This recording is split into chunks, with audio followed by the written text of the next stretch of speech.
welcome back to my garden and welcome to day 15 in my Holidays in the Garden series. So today took kind of a turn of events. We had planned, actually I feel terrible for Jason. I am totally bummed out and the girls are bummed out. Jason had made reservations for us to go on a horse and carriage ride in the Fab 40s, which is the neighborhood in Sacramento that I always talk about, that they have the most fantastic Christmas decorations. It's absolutely beautiful. Back in January of this past year, he made reservations to go on this horse and carriage ride, and he made it for, it was a 20-person horse and carriage ride, and we invited a whole bunch of our friends to go. And it's storming today, and so it got canceled because of weather. And they said they'll try and reschedule it for us, but of course the rest of the season is totally booked out. It's been booked out since January, so we're all kind of a little bummed. But that's okay. Jason is taking the girls to Shake Shack. I don't know if you all have ever been to Shake Shack. It's the most delicious place ever, but as kind of like a consolation prize, I guess I would say, for us too, because we love Shake Shack as well. So today's kind of been a little bit kind of crazy. You can see it is very dark outside. It is about 5 o'clock. So I figured what I would do today, instead of filming the horse and carriage ride like I was planning, I would film putting together my Amaryllis bulbs. And this is something I've been really excited about. I ordered 5 really special bulbs from the Easy to Grow Bulbs website. I will link them down below. They had really great selection of Amaryllis bulbs. Let me show you guys. So these are the bulbs that I have here. I got 5 of them and they are huge. They are massive, massive Amaryllis bulbs. Some of them are smaller than others. This is called a snowdrift and this one is a little bit smaller, but I think that that's just the size that it comes in. But I can't believe how big these bulbs are that they sent me. I'm really excited about it. So here is how I chose the ones that I wanted. I have my notes over there so I can tell you guys the stats of each of these bulbs. But basically there are 3 types of Amaryllis. There is the large flowering type, there is the double flowering type, and then there's the exotic type. So I wanted to get an example of each one of those types just so I can see how it does. So the large flowering type, I have an apple blossom, which I know we've all known and heard, like they sell these at like Home Depot. Like they're all over the place. They're one of the most popular Amaryllis bulbs. They're absolutely beautiful. Giant heads. They're white and then they have kind of a pink covering it and then a green throat. I actually grew one of these last year and I loved it. It was so, so beautiful. The other 2 that I have that are large flowering types are also Amaryllis Desire. And this is actually an orange one. So apple blossom is kind of orange, but they describe it as a soft pink. I kind of think of it as more of like a orangey pink. This one is supposed to be like a true orange, Desire. So I'm excited about this one. This is supposed to be really, really big across, just like the apple blossom. So that's Desire. And then the last big flowering one I have is the Estella. And this is like a magenta pink. They say it's the closest to a purple that you can get out of an Amaryllis. So, you know, it's kind of like that flower purple, you know, they say purple, but really it's a magenta. So the boys are being crazy right now. Hold on, I gotta let Stanley out. Okay, so the Estella is a purple, right? The purple. It's obviously not purple. It's gonna be like a deep magenta, but I think it'll be so interesting to see that color. So I have kind of a pinky one, I have an orange one, I have a purple one, and then if we move on to the double flowering type of Amaryllis, I have the Amaryllis Snowdrift. And this one is a double form white Amaryllis, and it has it's supposed to have 4 to 6 flowers per stem, which I thought was really cool and would be really neat to see. And then finally, there's the exotic type of Amaryllis bulbs. And I feel like that's just kind of like a catch-all for all the other ones. The one that I chose is actually called Misty. These are the bags the Amaryllis bulbs came in, just so I can keep track of them. But the one that I chose is called Misty, and this is supposed to be a fragrant one. So not most Amaryllis don't have fragrance, but there's a couple of varieties that do have fragrance, and the Misty is one of them. So I was really excited about that one. The one that I was trying to get is called Papillon Butterfly. It is gorgeous. Let me show you guys a picture right here. I mean, so incredibly beautiful and sold out absolutely everywhere. So that is my goal for next year, is to get my hands on a Papilio butterfly amaryllis bulb. And I cannot wait to see that one in person. I would love to have that one in my collection. So I'm sure you all have noticed that I do not have pots and soil out for my amaryllis bulbs. And that is because I'm not going to plant them up in pots and soil today.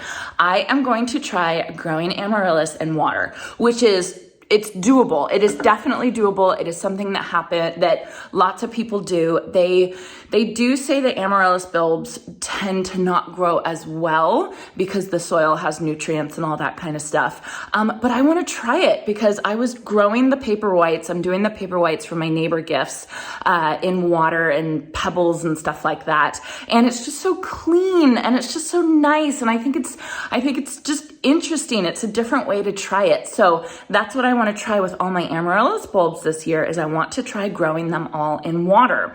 And so I found this giant bulb vase from Amazon. I'm super excited about it because these are actually really hard to find. So this is called a bulb vase, and you can see that it has like a sphere down at the bottom and then kind of a regular shaped vase at the top. And so the bulb sits in the vase and then the roots come down in the sphere right here, and you just put water in. These things are hard to find. I have so much trouble finding them, and especially finding them big enough to be able to fit one of these big amaryllis. Let me show you over here by my sink. I have one that I found from the Goodwill. So here is a bulb vase that I found from the Goodwill. I have one of the paper whites in there, and this is another example. This is one that my friend got me from Trader Joe's. You can see there's the paper white right there. But you can see that the water's down here and the roots kind of come down into the water, and you just keep the water high enough so that the roots are touching. Here's another example that I have right here. This is just a cutting from a spider plant. But yeah, I found this vase from the Goodwill and I was so excited when I found it. Super excited about it. So over here, I have all these vases that some of them, I don't need to put pebbles in the bottom. Like this one, I don't need to put a pebble in the bottom.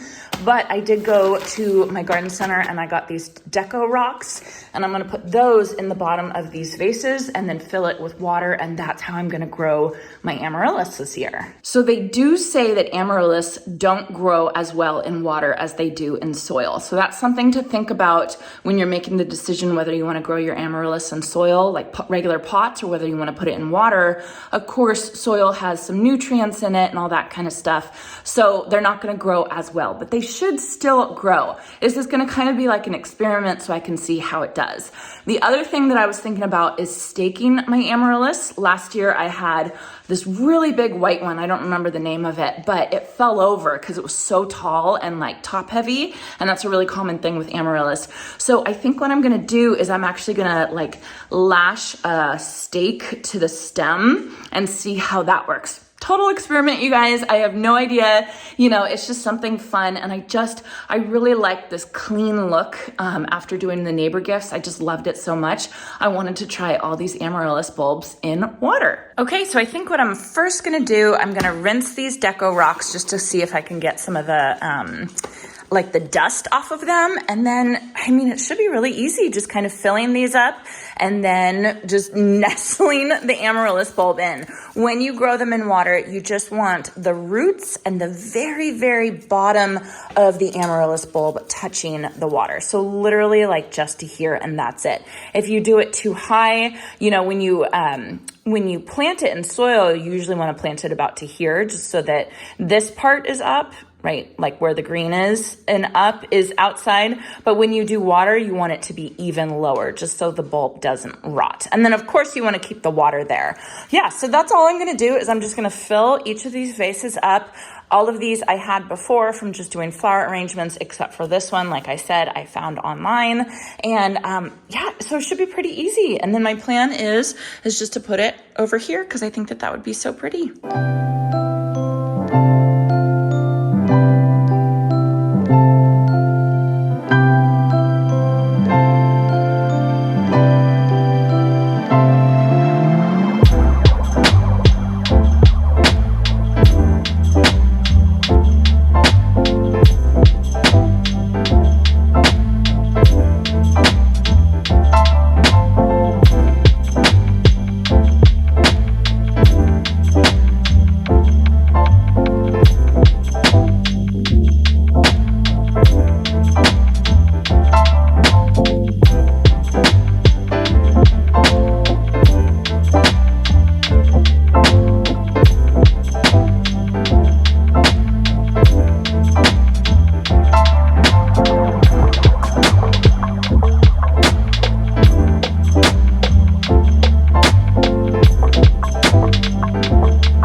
made just a little bit of a mess. Just a little bit of a mess, but that's okay. So one of the things I am struggling with is how am I gonna keep them straight? Like I have just been putting them on the bags just so I can keep them straight because I want to make sure I remember which ones are which. So I don't know what I'm gonna do. Maybe I'll do like a little Post-it or something like that. But do you guys see what I mean by it being like clean? I should take these off. Hold on, let me see if I can figure out a solution. Okay, so I just ended up taking a picture of each vase with the name next to it. You guys can see right here. So hopefully that will allow me to keep everything straight. I just closed the blinds just so that we don't have a glare. But you guys can see what I mean. Look at how clean this is. And I think that you can totally do a clean look with potting them up. I just really wanted to try this year. I think that it looks really neat. And I think if I can get them to grow and not have them fall over, it will be a really neat experience. So the other thing I read about growing amaryllis in water is that you can only do it for like a year or two because they need nutrition to continue blooming. So if you only want to have them bloom for 1 year, then yeah, go ahead and put them in water. But if you want to keep them year after year, which I do, you probably can only do this for 1 year. So if I keep these and they work out and they do well, I'll probably have to pot them up in regular potting soil next year, which is totally fine. This will just be a fun experiment. So I hope you all enjoyed this very last minute video. I apologize about that. We had grand plans for today. Today was a big day for us. And that's just what happens with the weather. It's the middle of December. And of course there's going to be rainstorms. There is actually lightning and thunder in the forecast. And I think that that's why that they just canceled because I would have gone if it was raining. So that is okay. There's always next year, it is what it is. It's just that season where the weather can get you sometimes. So that's all right. No big deal. We will enjoy our Shake Shack, which is a burger place. If you all are not familiar with Shake Shack, it has the best burgers ever. I will enjoy my Amaryllis. I will keep you guys updated. They all take about 10 to 12 weeks to bloom. So they're not going to bloom in time for Christmas. And I'm totally aware of that. This is more going to be like a winter thing. I'm not growing these for Christmas blooms. I have my poinsettias for Christmas blooms. These are for winter, and these are just something that I'm going to be doing for winter blooms a little bit later on in the season. So you're not too late for your Amaryllis. Check out the Easy to Grow website. They did have a lot of options and a lot of good choices for the more unique ones. And keep an eye out for that Papilio butterfly one. I want that one. Let me know if you see it in stock anywhere. I'm already on the wait list for a couple places for once it does come in stock. So I hope you all enjoyed this. I hope you all had a chance to get into your garden today, and I will see you all next week.